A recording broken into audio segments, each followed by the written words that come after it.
안녕. 반갑습니다. 기록이 오빠입니다. 오늘은 지금 이슈가 되고 있는 유튜버 하얀트리님의 무한리필 게장집 사건에 대해 제 생각을 말씀드려볼까 합니다.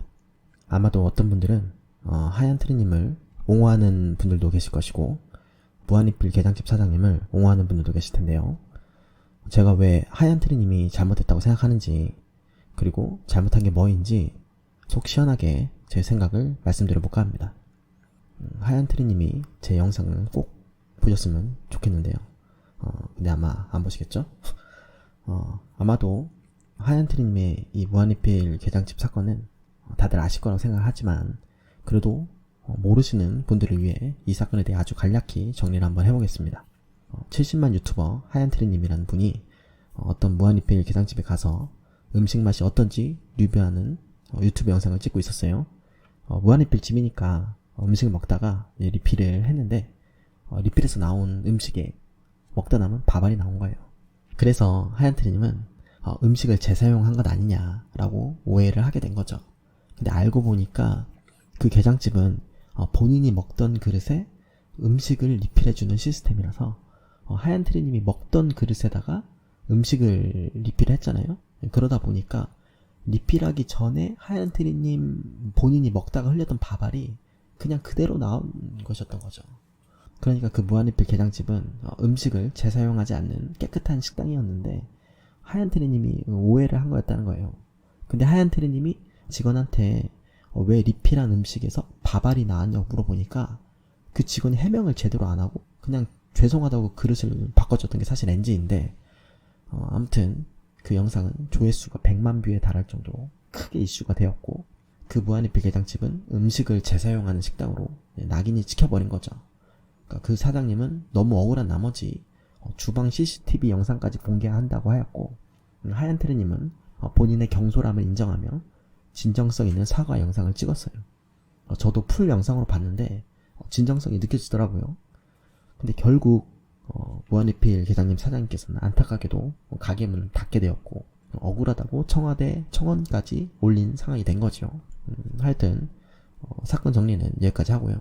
이제 제가 왜 하얀트리님이 잘못했다고 생각하는지, 그리고 잘못한 게 뭐인지 제 생각을 얘기해 보도록 하겠습니다. 제가 하얀트리님의 속마음은 알 수 없지만 아마도 이렇게 생각하고 계실 수도 있을 것 같아요. 그러니까 본인이 일부러 그런 것도 아니고 오해로 인해 벌어진 일인데, 진정성 있는 사과 영상까지 찍었기 때문에 난 할 수 있는 거 다 했다, 이렇게 생각하실 수도 있을 것 같아요. 근데 사실 세상이 그렇게 호락호락하지 않습니다. 그냥 내가 오해해서 미안하다, 즉 말로만 용서를 구한다고 해서 용서를 받을 수 없다 이거예요. 눈에는 눈, 이에는 이, 이런 말이 있잖아요.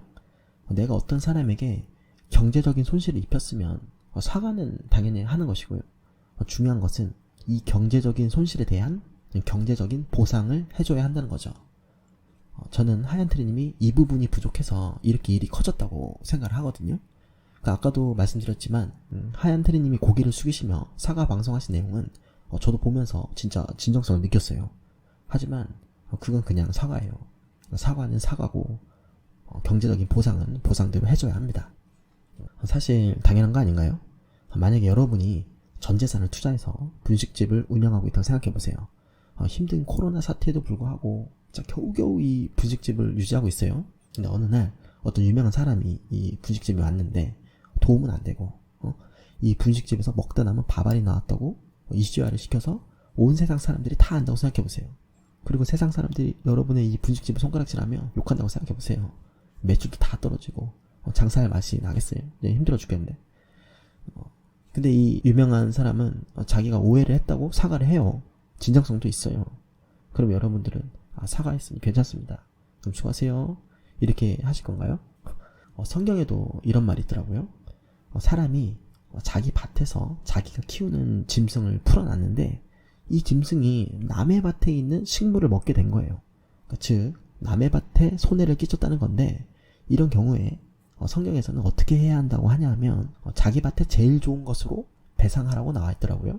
그러니까 이 간장게장 무한리필집 사장님도 사업하는 분이고, 하얀트리님도 유튜브로 돈을 버는 사업을 하고 계시잖아요. 똑같이 사업을 하는 분들인데 한쪽 가게에 심각한 경제적인 손실을 입혔으면 보상을 해줘야죠. 사과만 한다고 될까요? 반드시 경제적인 보상을 해줘야 합니다. 제일 좋은 건 이 성경 말씀처럼 본인 밭에서의 제일 좋은 것으로 보상해주면 되는 거예요. 그게 뭐일까요? 제가 하얀트리님이었으면 70만 유튜버라는 영향력이 있으신 분이잖아요. 저라면 그 간장게장집 알바로 브이로그를 몇 편을 찍어줬을 것 같아요. 사죄의 의미에서 며칠 동안 무료로 일을 해드리는 거죠. 구독자분들이 오면 사인도 해드리고요. 또 알바만 하면 안 되죠. 또 중간중간에 또 음식을 맛있게 먹으면서 리뷰 영상도 제작해서 올려드리고 그러니까 엄청 광고를 해드리는 거죠. 그리고 원래 매출을 찾을 때까지라도 금전적인 보상도 해드려야 되고요. 그럼 아마 그 사장님도 충분히 만족해 하실 것 같아요. 솔직히 70만 유튜버이시면 돈도 많이 버시잖아요. 아무튼 이런 식으로 최대한의 성의 표현을 했으면 어땠을까. 최소한 이런 일은 벌어지지 않았다고 생각을 합니다. 사실 저는 지금이라도 하얀트리님이 이런 보상을 해드리면 금방 해피엔딩이 될 수 있을 거라고 생각을 해요. 아무튼 오늘은 여기까지. 근데 사실 감사 표현도 마찬가지예요. 누군가로부터 어떤 형태로든 경제적인 도움을 받았다거나 힘든 상황에 어떤 도움을 받았을 때 그냥 말로만 고맙다고 떼우는 사람이 꼭 있어요. 이런 분들은 정말 좋게 말하면 사랑받는 거 익숙하다, 정말 받는 거에 익숙한 사람이다 라고 이렇게 애써 좋게 말할 수도 있지만 냉정하게 말하면 몰상식한 사람입니다. 아마 다음 기회에는 정말 도움받기 힘들 거예요. 근데 본인만 그걸 모를 수 있습니다. 아마 이렇게 생각하고 계실 수도 있어요. 예전에는 사람들이 날 잘 도와줬는데 요즘은 왜 날 아무도 안 도와줄까. 이런 생각하시는 분들은 감사의 표현을 제대로 하지 않아서입니다. 자꾸 말로만 고맙다고 고개 숙이고 하지 말고 최소한 과일이라도 사서 드린다거나 이런 물질적인 감사 표현을 꼭 해야 합니다. 잠깐 말이 딴 길로 샜지만 하여튼 오늘의 결론은 누군가에게 금전적인 손해를 입혔으면 말로만 사과하지 말고 선하지 않도록 금전적인 보상을 해야 한다. 이것이 상도덕이다. 오늘은 여기까지 하겠습니다. 오늘 영상이 유익하셨다면 구독과 좋아요 부탁드리겠습니다. 그럼 안녕.